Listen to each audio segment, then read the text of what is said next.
Good morning, কেমন আছো সবাই? আমি সমরিতা, আমার আরও একটি নতুন ব্লগে সবাইকে ওয়েলকাম। এখন বাজে প্রায় 11টা মতন। আমি ঘুম থেকে উঠেছি ওই 8:30 9টার দিকে। তারও আগে একবার উঠেছিলাম 7টার দিকে, তখন হুইস্কি উঠেছিল বলে উঠেছিলাম, আর তখনই জানলা টানলা সব খুলে দিয়েছিলাম, কিন্তু চোখে আলো লাগবে বলে পর্দাটাকে টেনে রেখেছিলাম। তারপরে উঠে তো বাইরে চলে গেছি, বাইরে সব কাজকর্ম করে ব্রেকফাস্ট করে এখন ভাবলাম কি একটু এই ঘরের বিছনাটা করে নিই।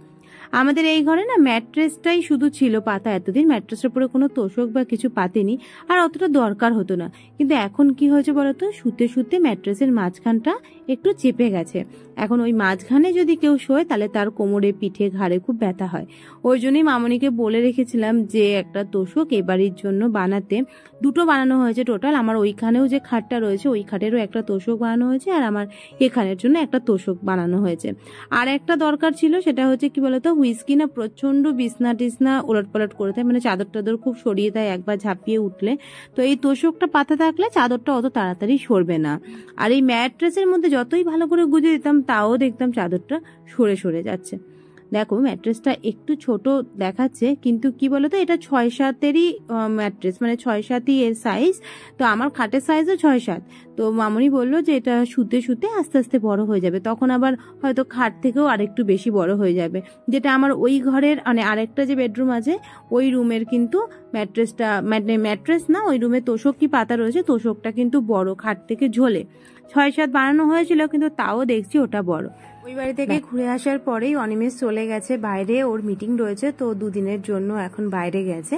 তো ওই জন্য আমার আর রান্না বান্না সেরকম কিছু নেই, শুধু হুইস্কির খাবারটা আর আমার খাবার টুকটাক ভাত একটু করে নিলেই হবে। আর ওই বাড়ি থেকে আসার সময় না মামনি অনেক কিছু খাবার দেয়, প্রতিবারই দেয় যখনই যাই, কিন্তু এবার যেহেতু ওখানে ওষুধ ছিল তো খুব একটা বেশি কিছু রান্না করেনি, আর যা করেছিল সবে নিরামিষ। ওই জন্য দুপুরবেলা খাওয়ার সময় আমি একটুখানি মাছ ভাজা বা ডিম ভাজা করে নেবো।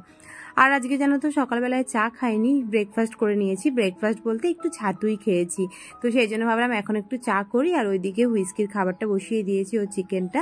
তো চাটা খেতে খেতে ও চিকেনটা হয়ে যাবে, আর তারপরেও আরো আজকে অনেক কিছু কাজও রয়েছে। আজকে সকাল থেকেই দেখছি মেঘমেঘ করে রয়েছে, ওয়েদারটা তো বেশ ভালো, বৃষ্টি হলেও ভালো হবে, তবে মনে হচ্ছে না বৃষ্টি হবে বলে। লাস্ট 2-3 দিন ধরেই দেখছি এরকম মেঘ করে রয়েছে। আর আমার এই যে কোণার ঘরটা, এই ঘর দুটো থেকে এত হাওয়া আসে না, বেডরুম থেকে কিন্তু অত হাওয়া আসে না, কিন্তু যদি হাওয়া দেয় কোণার দুটো ঘর খুব হাওয়া হয়। এগুলো হচ্ছে উত্তর পশ্চিম দিক, আর দুটো জানলা রয়েছে, ওই জন্য হাওয়া দিলে কিন্তু খুব হাওয়া হয়, আর খুব ভালো লাগে। এই চারিদিকটা এরকম গ্রিনারি, তো দেখতেও খুব ভালো লাগে। আজকে হুইস্কিকে স্নান করাবো। আগের সপ্তাহে না হুইস্কিকে স্নান করানো হয়নি, প্রতি সানডে করে ওকে স্নান করানো হয়, কিন্তু যেহেতু ওই বাড়ি গেছিলাম আর ওর শ্যাম্পু সাবান টাওয়াল কিছুই নিয়ে যায়নি, ওই জন্যই আজকে ওকে একটু স্নান করিয়ে দিচ্ছি। আর একটা সলিউশন ছিল, সেটাকে মাখিয়ে একটুখানি ব্রাশ করিয়ে দিচ্ছি। তাতে কি বলতো, সব লোমগুলো যদি ব্রাশ করে উঠে চলে আসে তাহলে আরও স্নানের পরে অতটা বেশি লোম উঠবে না।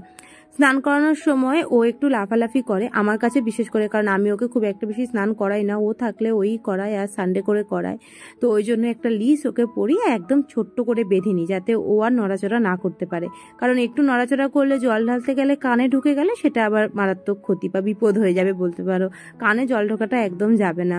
ভালো করে একটুখানি গাটা মুছিয়ে নিয়ে আবার ড্রাইও করতে হবে, নাহলে ওর এত বেশি লোম তো ওই ড্রাই হতে ভালো করে চায় না। রোদ উঠলে কি করি, আমি একটু রোদে নিয়ে যাই, ছাদে নিয়ে যাই, কিন্তু আজকে দেখলাম খুব একটা বেশি রোদ নেই, তো ওই জন্য ভালো করে এই লোমের ভেতরগুলোকে ড্রাই করে দিচ্ছি। বাড়িতে একটা বাচ্চা থাকলে যে যে দায়িত্বগুলো পালন করতে হয়, আমাকেও ঠিক হুইস্কির জন্য সেই দায়িত্বগুলোই পালন করতে হয়। ওকে খেলা, ঘুম পাড়ানো, স্নান করানো, বাইরে ঘুরতে নিয়ে যাওয়া, এই সমস্ত কিছু। এছাড়াও যদি ধরো আমি কোথাও বাইরে যাই, তাহলে 1 ঘন্টা কি 2 ঘন্টার মধ্যে ম্যাক্সিমাম আমাকে বাড়ি ছুটে ছুটে আসতে হয়, যে ও ভয় পাচ্ছে না তো, বা জোরে কোনো আওয়াজ হলেও ভয় পাবে, বাজ পড়লে আওয়াজ হবে, এইসব কারণে আমাকে বাড়ি চলে আসতে হবে। আর আজকে দেখো বিকেল বেলাতেই দেখছি ওই দিকের বিল্ডিং এর সব লাইট জ্বলিয়ে দিয়েছে, আমাদের ফ্ল্যাটের মধ্যেও সমস্ত লাইটগুলো জ্বলিয়ে দিয়েছে। আসলে কি বলতো, মেঘ করে আছে তো, সকাল থেকেই মনে হচ্ছে যেন কিরকম অন্ধকার অন্ধকার। তবে সামনে পয়লা বৈশাখের সময় যদি এরকম ওয়েদারটা থাকে না, খুব ভালো হবে। পয়লা বৈশাখের দিন আবার এত গরম পড়ে, সেই গরমটা সহ্য করতে পারে না। তার মধ্যে আমাদের পয়লা বৈশাখের সময় না ওইখানে একটা গোষ্ঠীর মেলা হয়, ওই মেলাতে ঘুরতে যাই।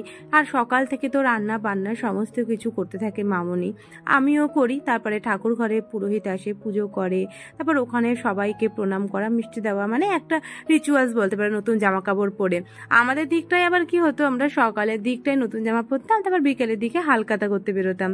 কিন্তু এখানে আবার কি হয় বলতো, বিকালের দিকে সেরকম হালকাতা হয় না, মানে এখন ওই দিকে দেখছি আমি সবই ওই বৈশাখ মাসের কোনো না কোনো দিন সবাই ফাঁকা দিন দেখে এক একদিন এক একজন করে হালকাতা করে নেয়। আর আমাদের দিকে শুধু পয়লা বৈশাখ, অক্ষয় তৃতীয়া এই দুটো দিনেই হালকাতাটা হয়। এখানে জামা কাপড় ছিল, কিছু জামা কাপড় মানে যেগুলো আর কি ওই বাড়ি নিয়ে গেছিলাম সেগুলো সব কেচে দিয়েছিলাম আসার পরেই, শুকিয়ে গেছিল, সেগুলোই কালকে সব তুলে নিয়েছিলাম, আর ভাঁজ করা হয়নি। আজকে ভাঁজ করে নিলাম, আর এই বিছনাটাকেও একটু পরিষ্কার করে নিলাম। এখন আমি আর পূজা যাব একটু ঘুরতে, মানে ঘুরতে বলতে কি বলতো, শপিং করতে যাব। হুইস্কিকে ওদের ঘরে রেখে দিলাম, ওর ভাগ্নি আছে তো ঘরে, তো ওর কাছেই থাকবে। একা ঘরে রেখে যেতে একটুখানি ভয় হয়, মানে তাড়াতাড়ি ফিরে আসতে হবে, ওই যে বললাম। তো কারোর একটা কাছে রেখে গেলে একটু যদি দেরি হয় তাহলে অতটা অসুবিধা হবে না। তা আমি আর পূজা যাচ্ছি, আমাদের সামনেই একটা মার্কেট রয়েছে, ওই মার্কেটে। আগের দিন তো গেছিলাম বাজার কলকাতাতে, তো ওখান থেকে আমরা আমাদের জামা কাপড়গুলো কিনেছিলাম। আজকে বড়দেরগুলো কিনবো। বড়দেরগুলো কেনার জন্য আবার বাজার কলকাতাতে কিছু পাইনি, মানে শাড়ি টাড়ি পাওয়া যায়নি, অতটা পাওয়া যায় না ওখানে। তো ওই জন্যই আজকে একটা শাড়ির দোকানে যাচ্ছি, যে মা মামুনি সবার জন্য একটু শাড়ি দেখবো। কত ভিড় দেখো, রিক্সা করে এলাম, তারপরে এই জায়গাটা একটু হেঁটে তারপর দোকানটাতে যাচ্ছি। আর এই চৈত্র মাস, তারপরে ঈদ, সব মিলিয়েই না প্রচণ্ড ভিড় ছিল মার্কেটে। তো আমরা এসছি একটু শাড়ি দেখবো বলে, মায়ের জন্য সবসময় পরার শাড়ি মা নিতে বলেছে, মা মামুনি দুজনেই। মানে গরমের সময় না বাড়িতে পরার, বা একটু হয়তো এদিক ওদিক কোথাও হাঁটতে টাটতে যাচ্ছে, তখন এই শাড়িগুলো পরলে খুব আরাম হয়। মামুনিকে আমি চেষ্টা করি প্রতি বছর পয়লা বৈশাখে এরকম একটা দুটো শাড়ি দিতে। এই শাড়িগুলোই মামুনি নিতে চায়, আর অন্য কোনো শাড়ি মামুনি পরতে চায় না। তো ওই জন্যই এই মায়ের জন্য এরকম একটা শাড়ি দেখছি নরম। এগুলো হচ্ছে মোমবাটিক, মোমবাটিকগুলো খুব ভালো লাগে, দেখতেও আমার খুব ভালো লাগে মোমবাটিকগুলো। আর এখানে আমি কিছু কুর্তিও দেখছিলাম, কুর্তিগুলো পছন্দ হলেও এগুলো না সুতির ছিল না, আর আমি সুতির ছাড়া কিছু অতটা পরতে পারি না, আমার খুব মানে ইরিটেশন হয় আর কি অন্য কিছু চাপালে। এই যে কাফতানটা দেখো, এটা সুতির, কিন্তু এটা আবার ওই কাফতান স্টাইলের টপ। তা আমি চাইছিলাম একটু কুর্তি পরতে, যে পয়লা বৈশাখের দিন তো, ওই দিনকে শাড়ি নয়তো কুর্তিই পরি, মানে তাও সকালের দিকটা শাড়ি পরি আর বিকালের দিকটাই কুর্তি পরি। মা মামনি সবার জন্য শাড়ি টেরে নিয়ে নিয়েছি, সেগুলো আমি তোমাদের সাথে অন্য একটা ব্লগে শেয়ার করব। তো মোটামুটি এই যে দেখো এরকমই কিছু শপিং করেছি, ব্যাস মোটামুটি পয়লা বৈশাখের শপিং কমপ্লিট হলো। 3 দিন ধরে বেরিয়েছি, বেরিয়ে মোটামুটি সবার জন্যই সব কিছু নেওয়া হয়ে গেছে। আর এই দোকানটাতে অনেক কিছুই থাকে জিনিস, আমি আসলে এই দোকানটাতেই আসি, মানে বিভিন্ন জায়গায় আর ঘুরি না, ওই একটা দোকানেই আসি, এসে দেখে মোটামুটি নিয়ে নিই। সেলের মার্কেট দেখো, চারি জায়গায় সেল সেল লেখা, আর বিভিন্ন ধরনের বেড কভার বিক্রি হচ্ছে, খুব ভাল লাগে। আগে না প্রচুর বেড কভার নেওয়া হতো পয়লা বৈশাখের সময়, সেগুলোই সারা বছর পাতা হতো। এবছরে আর আমি সেরকম নেইনি, আমার রয়েছে এক দুটো বলে। আর এখন আর অত শপিং করি না ওই পয়লা বৈশাখের জন্য, কারণ সারা বছরই তো টুকটাক করে এটা ওটা কেনাই হয়ে থাকে, আর কিছু না কিছু না সারা বছরই নেওয়া থাকে। তো সেই জন্য আর এখন আর বেশি করি না, ওই যতটা না হলে না হয় ততটাই। আর বাড়ি আসার সময় একটু চপ নিয়ে এসেছিলাম, ওই আচার, আম তেল, চানাচুর সব দিয়ে মুড়িটাকে ভালো করে মাখছি।